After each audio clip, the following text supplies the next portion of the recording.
Dear students, आज हम discuss करेंगे।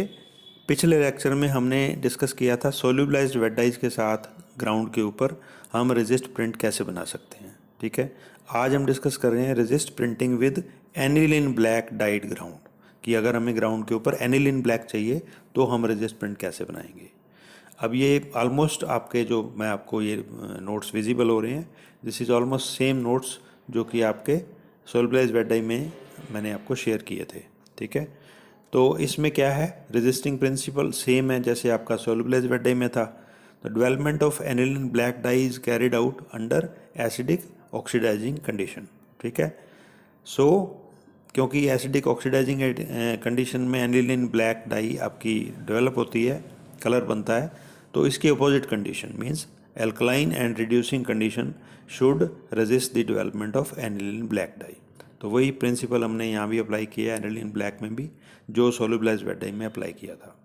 वाइट रेजिस्ट पेस्ट सेम है जो आपको पहले बताई है, जैसे थिकनर लिया हमने, स्टार्च जगह थिकनर लेते हैं। सोडियम एसीटेट लिया है जो कि हमने सोल्यूबलाइज्ड वेट डाई में भी लिया था, माइल्ड एल्कली 10 से 15%। सोडियम थायोसल्फेट रिड्यूसिंग एजेंट का काम करता है, 10 to 15% लेते हैं। और पानी लिया और ये पेस्ट बना लिया। प्रोसीजर एंड पेस्ट सेम है। Procedure material is printed with resist paste as prepared above and partially dry. तो हमने प्रिंट इस पेस्ट से प्रिंट कर लिया और उसको ड्राई किया। अब हमने सेकंड स्टेप में material is padded with aniline black dye solution, वहाँ हमने क्या किया था, solubilized vat dye solution containing oxidizing agent and acid liberating agent.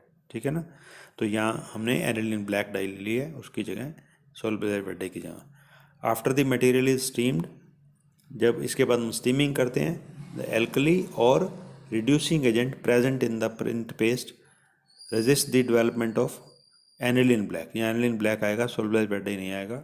ठीक है, तो ये आप ध्यान रखना। तो यहाँ एनिलीन ब्लैक, तो जैसे ही हम प्रिंट करते हैं, स्टीम करते हैं, आपकी प्रिंट एरिया में जो है वो डाई अप्लाई नहीं होती है और ग्राउंड की डाई जो एनिलीन ब्लैक है वो अप्लाई हो जाती है। ठीक है, तो उसके बाद आपका ग्राउंड पर डाई अप्लाई हो गई, प्रिंट एरिया में हमारा वाइट रह गया। उसके बाद मटेरियल को वॉश कर दिया और सोपिंग कर दिया। ठीक है, तो इसी तरीके से हम कलर रेजिस्ट प्रिंट भी बना सकते हैं ग्राउंड के ऊपर एनिलीन ब्लैक के साथ, सेम वे में जैसे हमने पीछे सोल्यूबलाइज्ड वेट डाई में लिया था, सेम पेस्ट यहाँ लिया है। तो वेट डाई ले लिया, थिकनिंग पेस्ट ले लिया, स्टार्च एगाकान thickening, potassium carbonate and rongalite से। ये वेट डाई को अप्लाई करने के लिए हमें कंडीशन चाहिए होती है, और यही कंडीशन एनिलीन ब्लैक के लिए रेजिस्टिंग कंडीशन भी है। ठीक है, तो स्टेप्स जो हैं आपके सारे सेम हैं कि सबसे पहले हमने ये वेट डाई वाली जो पेस्ट हमने बनाई है, कलर रेजिस्ट पेस्ट, ये इससे हम प्रिंट कर लेंगे।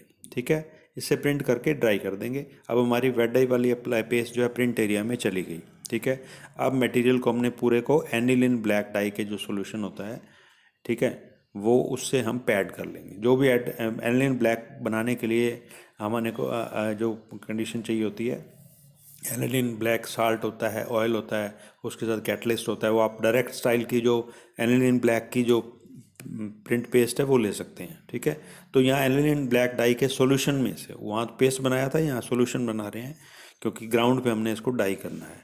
तो यहाँ सॉल्यूशन में से इसको पास किया, उसके बाद मटेरियल को स्टीम किया। तो प्रिंट एरिया में आपका नेचुरली जो है, क्योंकि एल्कली और रिड्यूसिंग एजेंट है, तो एनिलीन ब्लैक डाई अप्लाई नहीं होगी, वेरेस ग्राउंड के ऊपर आपकी एनिलीन ब्लैक डाई अप्लाई हो जाएगी। ठीक है, तो procedure and steps are the same. सिर्फ क्या चेंज हुआ है कि जहाँ पर हमने ग्राउंड पे सोल्यूबलाइज्ड वेट डाई लिया था, यहाँ पर क्या लिया, एनिलीन ब्लैक डाई, और उसके जो भी केमिकल्स हैं वो आप उसमें से ले सकते हैं। Direct style of printing with aniline black, तो उसमें एक एनिलीन ऑयल होता है, एनिलीन साल्ट होता है, एक एसिड लिबरेटिंग एजेंट होता है, एक कैटलिस्ट होता है। ठीक है, तो जो भी सॉल्यूशन उसके डाई को बनाने के लिए होता है वो सारा सॉल्यूशन बना लेंगे उसका। ठीक है, मेन कंडीशन क्या है, एक एसिड लिबरेटिंग एजेंट और एक ऑक्सीडाइजिंग एजेंट उसमें होना चाहिए, तभी हमारी ग्राउंड की डाई डेवलप होती है। तो इस तरीके से वेट डाई को यूज़ करके हम कलर रेजिस्ट प्रिंट बना सकते हैं on aniline black died fabric. ठीक है, तो ये दोनों जो सोल्यूबलाइज्ड वेट डाई का टॉपिक और एनिलीन ब्लैक डाई वाला टॉपिक है रेजिस्ट प्रिंटिंग का। इनमें दोनों में मटेरियल और नोट्स वगैरह सेम है। द ओनली थिंग इज जहाँ हम सोल्यूबलाइज्ड वेट डाई से पैड कर रहे हैं, इस केस में हम किससे पैड कर रहे हैं, एनिलीन ब्लैक डाई के सॉल्यूशन से। Rest of the things are same, ठीक है। एंड वन मोर थिंग, जो मैंने यहाँ स्टेप्स लिखे हुए हैं कि प्रोसीजर जो कलर रेजिस्ट प्रिंटिंग का, all the steps are same. ये इसी तरीके से लिख करके नहीं आ जाना, आपने वो स्टेप्स सारे लिखने हैं।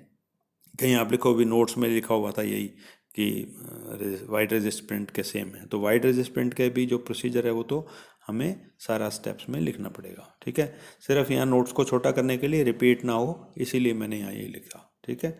तो इस तरीके से हम एनिलीन ब्लैक डाई के ऊपर भी कलर रेजिस्ट प्रिंट बना सकते हैं। तो you go through this notes, इनको याद करो और इनको मेरे लेक्चर को सुनो। फिर भी कोई दिक्कत आती है तो you can ask me. Thank you.